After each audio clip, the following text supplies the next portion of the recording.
我哋係一個正常思維，因為有陣時我哋都會想做好啲㗎嘛，我哋都會好想知道，即係解讀我同你去互動嘅時候，其實你諗緊啲乜嘢咧？咁但我可以點樣分辨係究竟呢一個解讀係一個正常啦，定係一個過分嘅解讀？我自己就會用一個即係 context 同埋 function 嘅角度去諗，就係喺呢個場口我哋有冇需要係啦。function 就係喺即係呢個互動裏邊，其實佢發揮緊咩功能？即係譬如就好似 OCD 咁樣，咁即係我哋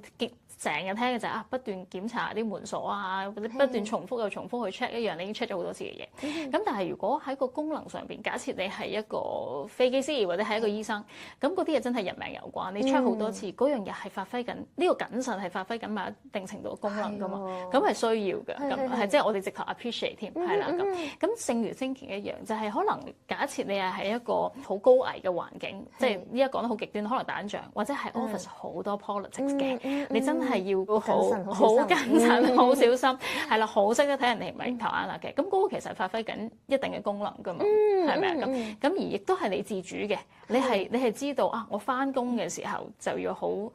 謹慎，但係我收工咧，我可以即係 relax 啲，對住屋企人我可以即係 casual 嘅咁。咁呢個其實係一個好好嘅事情嚟嘅喎，係咪啊？你有呢個彈性，亦都係發揮緊呢個功能，亦都知道可以喺環境裏邊轉變咁樣。咁但係如果係去到一種我哋控制唔到嘅，你明知諗嚟都冇用，但係你都要繼續諗落去，而咧其實佢唔係向一個解決問題嘅方向。佢好似咧令你跌咗落去咁樣，係啦，我哋叫 downward spiral 啦，即係越諗越差，越諗越差。